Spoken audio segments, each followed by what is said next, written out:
Hello, I'm Hickey from interest.co.nz and welcome to our monthly gold report here with Mike O'Kane from NZ Mint. Welcome in, Mike. Thanks, Happy New Year. Happy New Year.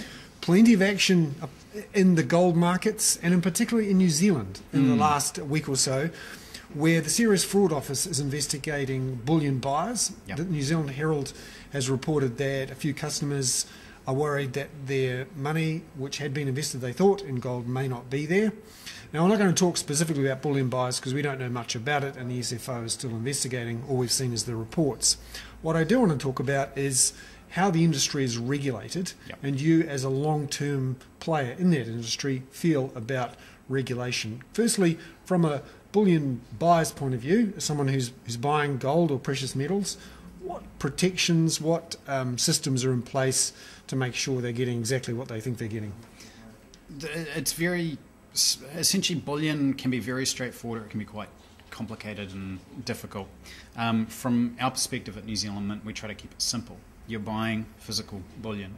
You should be able to pay your money and know that you're going to go either pick it up, have it shipped to you, or stored on your behalf where you can come and visit it and touch it or take it away, whatever you want, at any time. So the expectation is that you are buying something tangible and we are providing that tangible asset. Occasionally there will be a delay because of the manufacturer of that product, and that happens from time to time, and we will explain that before we even transact so that you know if there's any credible delay, why, where and when. The problem, and this is what's happened in this particular instance, is where you're buying paper-backed stock or leveraged or derivatives, essentially where you're not buying the physical tangible asset. So you're buying some sort of thing that isn't really gold, but it's something that is connected to the price of gold and that you may be borrowing money against to try and get some sort of leverage gain. Essentially, that's correct. And that's a different game. Now, most people buy bullion, so they're looking to gold and silver as a safe haven. So they're looking because they're worried about what's going on in Europe or the US and inflation or even deflation occasionally. They're buying something tangible that ostensibly holds its wealth. And I say ostensibly because the wealth might not be the same you paid for it originally, or it might be much greater, but it's there because you are holding wealth.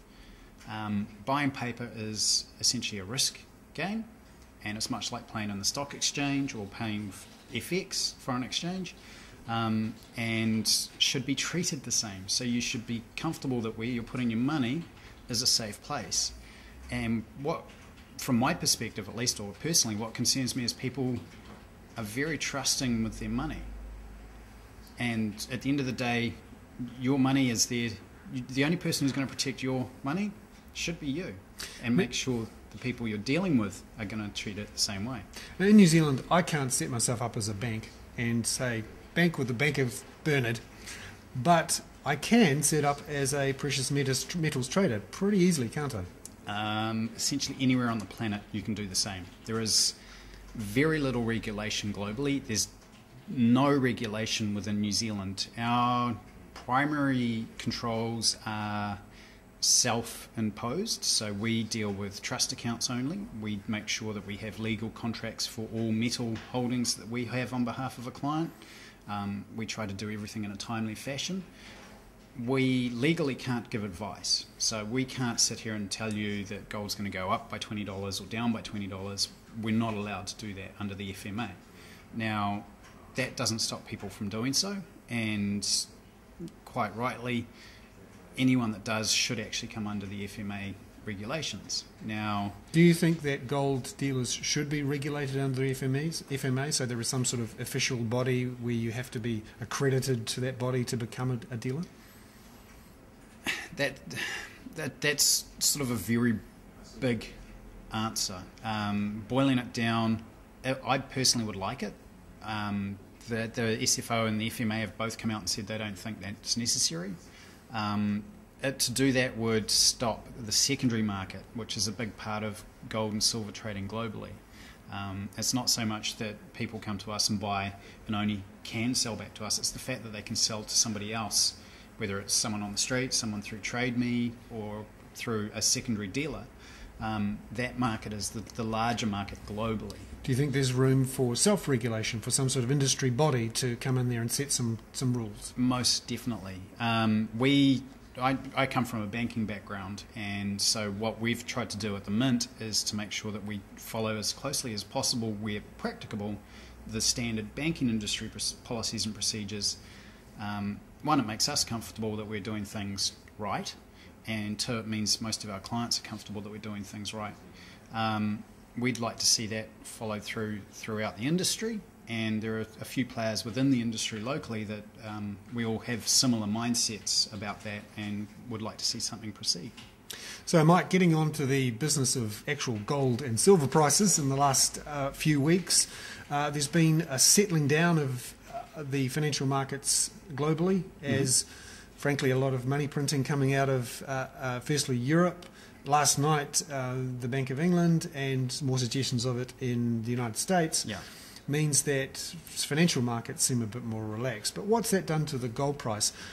As we do that, I'll go and have a look at the chart here showing the gold price in US dollars and also in New Zealand dollars. Firstly, in US dollars, we've seen a bit of a bounce back in the last few weeks or so after a bit of a pullback. What's going on with the gold price at the moment? Well, essentially, as you can see on the chart, we've gained about $200 over the last month, starting pretty much around December 31, January 1, and we've peaked at 1760 in the last 3 days. Most of that is based off the fact that there is, whether it's upfront, i.e. QE2, or sort of a roundabout way where the ECB is lending to the banks, money printing. And that's all it is. It's that driver inflation, which has always been good for gold, is really coming to the fore. And most of this is based not on what's going on right this second, but what the indicators are for the next 6 months to 2 years. Because in the last couple of weeks, Ben Bernanke, the US Federal Reserve chairman, has again talked about a third round of quantitative easing. Yeah, and again, with that, the ECB talking about lending Greece more money, that's made people more comfortable, but again, it's just the generation of money in the system is people are essentially banking on it by buying gold. Now, for New Zealanders, there's two elements to the value of gold for them: the US dollar value of gold and then what it's worth in New Zealand dollars. And it's worth having a look at the chart here, which is a lot more stable than the US dollar price, obviously, because as the US dollar price of gold goes up and the New Zealand dollar versus the US dollar goes up, it's sort of, you get this flat result here. So tell us what's happening here with the New Zealand dollar price of gold. Once again, it being in New Zealand, we're actually quite lucky, because what happens is, as you say, as the gold price increases, essentially it's the same drivers at the moment that are pushing the Kiwi dollar up against the US. So what we see is a flattening in the New Zealand rate for gold. It's only gone up by $100 in the same time frame. In India, for example, the price has skyrocketed because the rupee is dropping against the US. And we saw similar things happen in 2009 where the dollar dropped, and we saw a pickup in the Kiwi dollar price of gold faster than the US price. As long as these drivers, and at the moment obviously it's just quantitative easing or the concern around muni bonds in the States or Greece and then Portugal, for example, in Europe, as long as they continue, we're probably going to see a fairly similar trend locally. It's interesting when you look at the long-term trends for the New Zealand dollar gold price. It's come from $870 or so in 2007, and it's just been on this sort of long upward trend. That's a pretty unusually stable and strong trend there. It'll be interesting to see how that pans out over the next couple of years. And just finally, in China, there's been quite a bit of action around the regulation of Chinese gold trading as well. Tell us what's going on there. Well, essentially the government's starting to get a little bit concerned about the unregulated market locally. It's a lot bigger than anyone really anticipated, so they're starting to control that a bit. Now, remembering that China does have a locked border as far as importation of gold and silver, it's supposed to be going through official channels. This is a two-way street, however, as the Chinese government have areas where they go out and buy gold and put it into what they call holding pots before they announce to the world that they've increased their holdings by X amount. A very good example of that would be that in 2011, the amount of gold taken through Hong Kong, which is the unofficial measure of gold importation into China, tripled. Well, virtually tripled, 260%. So based on those numbers, China's importing gold almost to the same level that India is now. Wow. And where's that coming from? Are people using it for jewellery or electronics, or is it people looking to get hold of this thing and put it under the mattress, so to speak? Most of it's mattress holding. So household savings in China has increased by about 9%, I think it is, over the last 5-6 years. Now we're starting to see a move from cash holdings into gold, and street vendors and shops that sell bullion products within China are getting busier and busier. One shop was complaining that they didn't have time to have breaks anymore. As soon as the doors opened, the queues started and they didn't stop until they shut again.